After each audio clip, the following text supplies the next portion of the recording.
KD Babar जी का पूर्व विधायक और हमारे यहाँ पर जो प्रभारी हैं उनका स्वागत करना चाहता हूँ, हजारी लाल जी का स्वागत करना चाहता हूँ। और निश्चित रूप से मेरे से कोई ना कोई गलती जरूर होगी, किसी का नाम जरूर छूटेगा, वो अगले मेले में बिल्कुल नहीं आएगा, ये बात तय है। इसलिए मैं सम्मानीय मंच कह के सबका सम्मान करना चाहता हूँ, उपस्थित समुदाय का सम्मान करना चाहता हूँ।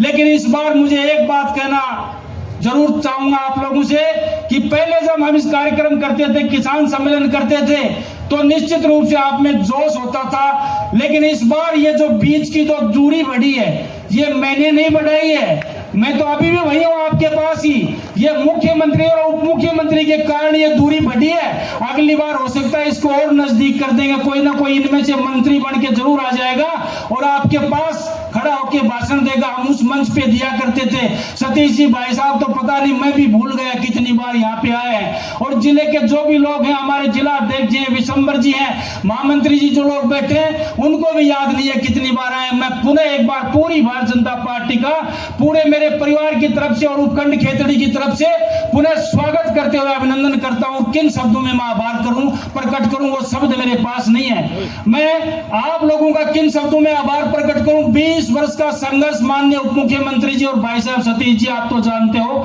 20 वर्ष तक कोई परिवार के व्यक्ति को भी नहीं पालता है। लेकिन मैं धन्यवाद देना चाहता हूं इस बुजुर्ग के आशीर्वाद को, इस नौजवान की ऊर्जा को और इस माता के अभिनंदन को कि 20 वर्ष तक लगातार मुझ पे आशीर्वाद रख के मुझे जिंदा रखने वाली ये खेतड़ी और नीमका थाना की जनता का कर्ज मैं इस जन्म में उतार नहीं सकता। मैं इस जन्म में क्या, मैं 7 जन्म लूं तो भी आपका कर्ज नहीं उतार सकता। मैं अपने रक्त की एक एक बूंद निचोड़ के आपके चरणों में डाल दूं तो भी समझता हूं वो कम है। मेरा परिवार, मेरे साथी सहयोगी, मेरे रिश्तेदार आपके ऋणी और आपका ऋण उतार नहीं सकता। ये मैं निवेदन करना चाहता हूं। अगर जरूरत पड़ी तो आपके लिए कहीं तक भी कुछ भी करने की गुजर जाऊंगा और किसी भी हद तक गुजर जाऊंगा, ये आप लोगों से कहना चाहता हूं। आज मैं सौभाग्य से कहना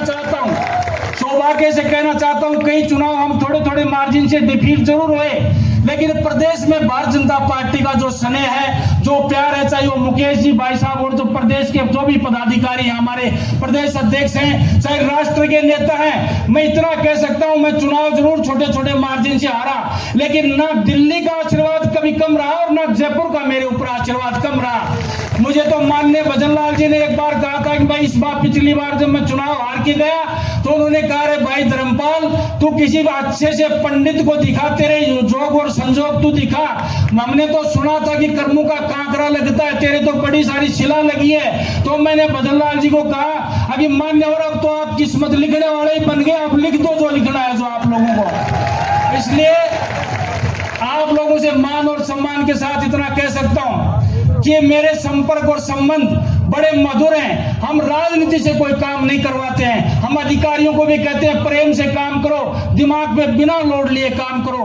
पहले आप लोगों को भी पता है, लोगों को ये कहते थे, अधिकारियों को विपक्षी लोग कह के डराते थे, अगर इंजीनियर धर्मपाल जिस दिन विधायक बन गया तो आपको खा जाएगा और पता नहीं क्या हो जाएगा। मैं सबसे पहले मैंने यही कहा था एक मेरी सार्वजनिक मीटिंग में कि काम करो जनता के, आपको कलम की ताकत दी है और 5 वर्ष के लिए मुझे भी कलम की ताकत बख्शी है। किसी का भला कर सकते हो तो कर जाओ, वरना रिटायरमेंट होने के बाद में कोई नमस्कार भी नहीं करेगा।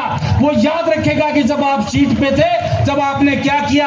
दिन रात आपके बीच में रहेंगे, 24 घंटे आपके बीच में रहेंगे, जो बन पड़ेगा, जितना बन पड़ेगा। ये जोश में नहीं कह रहा हूं, जोश में वो व्यक्ति कहता है जो पहली बार चुनाव लड़ता है और पहली बार जीतता है। 24 घंटे आपके लिए हूं, जैसा भी हूं, जितना हूं, मेरे परिवार के पूरे परिवार के सदस्य आपके लिए तैयार हैं। ये निवेदन करना चाहता हूं और माननीय मुख्यमंत्री, उप मुख्यमंत्री की गरिमा में उपस्थिति में कहता हूं, सतीश जी की गरिमा में उपस्थिति में कहना चाहता हूं, मेरे इस क्षेत्र में जो पहाड़ी क्षेत्र है, भौगोलिक स्थिति अनुकूल नहीं है। कभी कभी तो एक बार सरकार ने लिख दिया था कि ये नॉन फिजिबल, इसमें इलेक्ट्रिफिकेशन ही संभव नहीं है। लेकिन मैं धन्यवाद देना चाहता हूं भैरव सिंह जी को, स्वर्गीय भैरव सिंह जी को, कि यहां पर स्वतंत्र में जब वो मुख्यमंत्री तो पहली बार इस पहाड़ी क्षेत्र में बिजली पहुंचाई, तो वो भारतीय जनता पार्टी ने पहुंचाई, कांग्रेस ने नहीं पहुंचाई।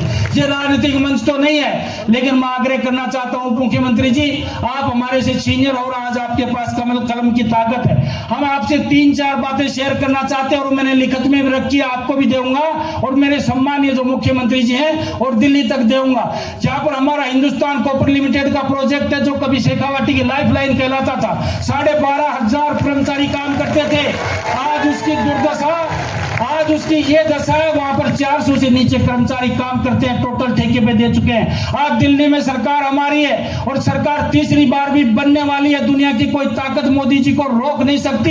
ये ऐलान करना चाहता हूं 50,000 की इस भीड़ में। जब हमारी सरकार दिल्ली में है, हमारी सरकार राजस्थान में है, भारतीय जनता पार्टी का सांसद है, भारतीय जनता पार्टी का विधायक है, भारतीय जनता पार्टी का जिला प्रमुख है, तो हमारे हिंदुस्तान कॉपर लिमिटेड को जिंदा करके इन युवाओं को रोजगार के अवसर पैदा करें, ये आपसे निवेदन करना चाहता हूं। दूसरा, हमारे कई हजारों बीघा जमीन हमने रिको में एक्वायर की है, उसकी एनवायरमेंट क्लियरेंस आने वाली है, ईसी आने वाली है, जो दिल्ली में अटकी हुई है पिछले 6 महीने से।